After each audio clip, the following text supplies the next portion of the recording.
Take a deep breath and imagine this moment with me. Picture yourself standing on a lonely hill, the sky growing darker, the air heavy with tension, as history moves toward one of its most powerful moments. This is not just another story. This is the day Jesus Christ was nailed to a cross, while heaven watched in silence. And a question slowly begins to rise. While Jesus was suffering, while nails were driven into his hands, while the crowd mocked him, what were the angels doing? Were they watching in silence? Were they ready to help? Or were they waiting for a command from heaven? Before we reach that moment, we must understand who angels really are. Many people imagine angels as gentle and harmless, but the truth is very different. Angels are powerful, stronger than armies, completely loyal to God, always ready to obey His command. Long before humans existed, angels were already there. They watched as God created the universe, turning darkness into light, forming oceans, raising mountains, and filling the sky with countless stars. They watched humanity from the very beginning. They saw Adam and Eve walking in the beauty of the Garden of Eden, and they also saw the moment when sin entered the world, when everything changed. They watched Noah build an ark while people laughed at him, not knowing that judgment was coming. They watched Abraham walk into the unknown, trusting God completely. For thousands of years, angels watched history unfold. But nothing prepared them for what was about to happen next. The Creator of the universe was about to enter the world as a human. Jesus was born in a small town, placed in a simple manger, surrounded not by kings, but by humble people. That night, heaven could not remain silent. Angels filled the sky, praising God, announcing peace to the world. For 33 years, they watched him carefully. They saw him grow, teach, and perform miracles.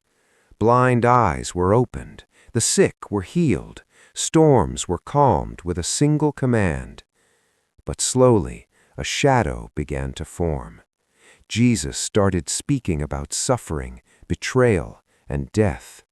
The time of sacrifice was coming. Then came the night that changed everything. In a quiet garden called Gethsemane, Jesus prayed alone. The weight of the world rested on him. Every sin, every mistake, every act of darkness pressed heavily upon his heart. His sorrow was so deep that his sweat fell like drops of blood.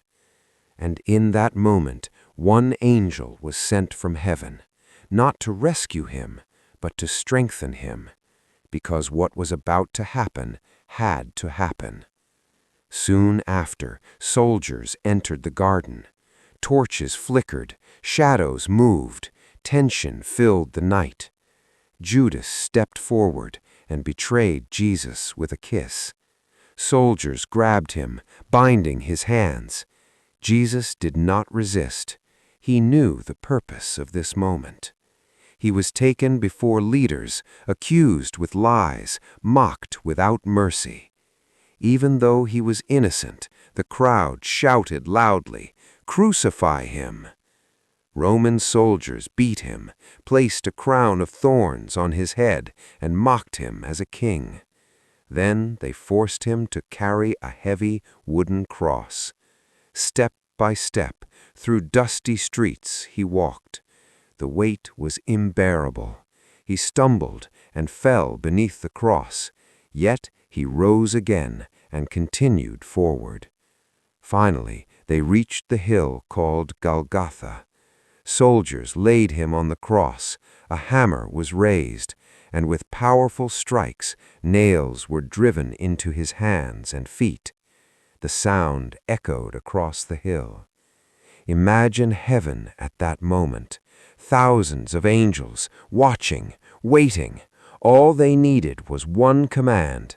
They had the power to stop everything. But no command came. The cross was lifted, and Jesus hung between heaven and earth. Crowds mocked him, soldiers laughed. Yet even in suffering, Jesus spoke words of forgiveness. "Father, forgive them, for they do not know what they are doing." Then something strange began to happen. The sky grew dark, clouds covered the sun, the earth trembled beneath their feet. Fear spread among the crowd. Hours passed, and pain filled every breath. Then Jesus cried out with a loud voice, "It is finished." Those words were not defeat, they were victory. Moments later, he gave his final breath. Suddenly, the earth shook violently. Rocks split apart, the ground trembled, even the temple curtain tore from top to bottom. A Roman soldier looked up, filled with fear, and whispered, "Surely this was the Son of God." Jesus' body was taken down from the cross, wrapped carefully, and placed inside a tomb carved from stone.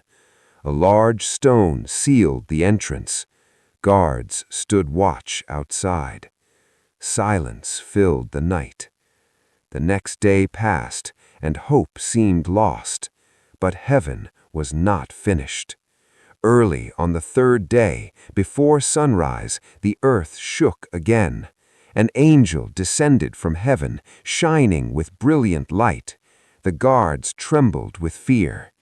The angel rolled the heavy stone away. Inside the tomb, there was no body.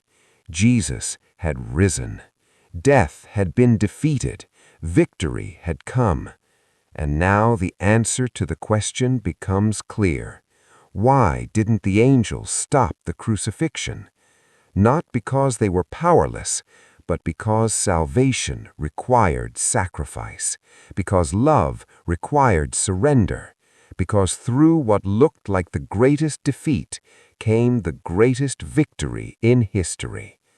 And even today, that moment still echoes through time, reminding the world that heaven was never silent. It was waiting for the moment of victory.